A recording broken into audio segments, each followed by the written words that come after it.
Here virtually in Florida. Well, I'm actually physically in Florida. That's why you're not seeing me in my normal studio. I'm on a family vacation, but I couldn't miss recording this sneak peek with Angela and Charles Todd, who are also here in Florida. Welcome to the studio, the virtual studio. Thank you, Wayne. Hi, it's so great to be on your show. Thank you so much.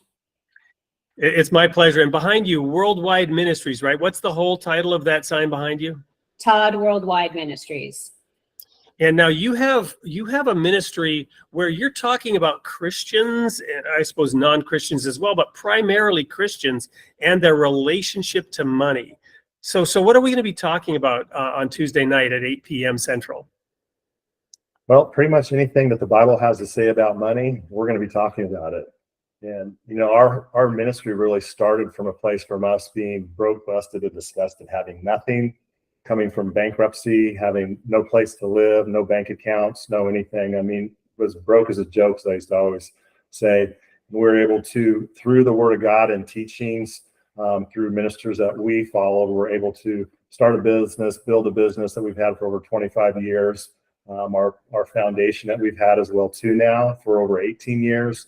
We've raised our daughters in these principles, and she's become very wealthy and a professional athlete as well too. So kind of put our money in where our mouth is and did it with our own child. And now we've written a series of books to help other families be able to get these biblical principles and teach their kids as well too. So that's really our mission in this part of this season of our ministry.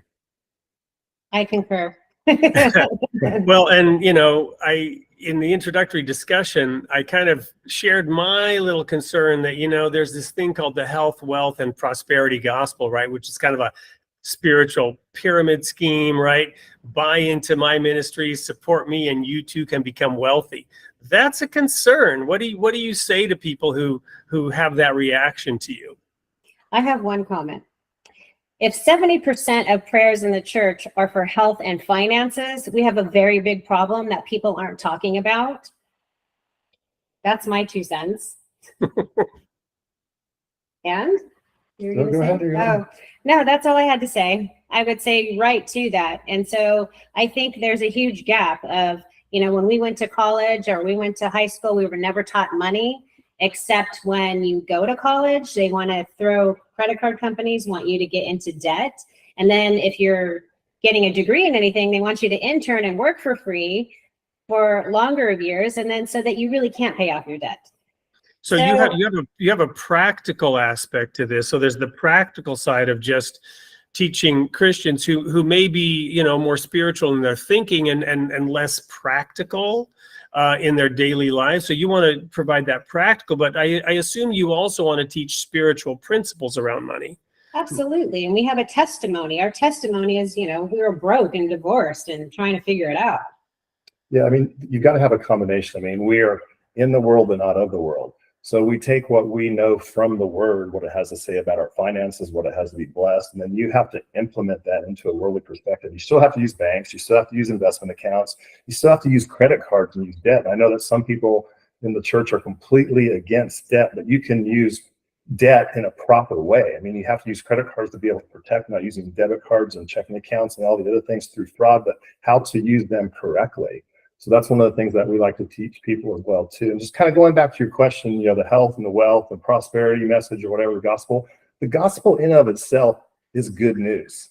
The good news is that we have been saved, not just from hell and we'll go to heaven, but we've also been saved and redeemed from poverty. Jesus said, I became poor so you'd be made rich. By his stripes, we're healed. Part of redemption is that he took all that. He took all the pain and sorrow. He took all the sickness and disease. He took all the poverty. He took all those things so that we can have the abundant life that he said in 10:10. It said, I have come so you may have life and have it in abundance. So our whole thing was, if Jesus said that we can have abundant life, we wanted that. And so when we came out of our destruction of everything, of doing everything wrong, Our way, when we did it our way, the natural way, it was a disaster. But then once the Lord revealed to us his way through scriptures and in the Bible, being filled with the Holy Spirit, getting the wisdom and the revelation and the knowledge of God, and then working out that salvation and what we were hearing, we were starting to do, because like you said earlier, faith without works is dead. Once you start implementing those little things, then all of a sudden the crop comes. Thank you, Angela. So what Angela was referring to is we've had just a robust discussion here for probably close to an hour already.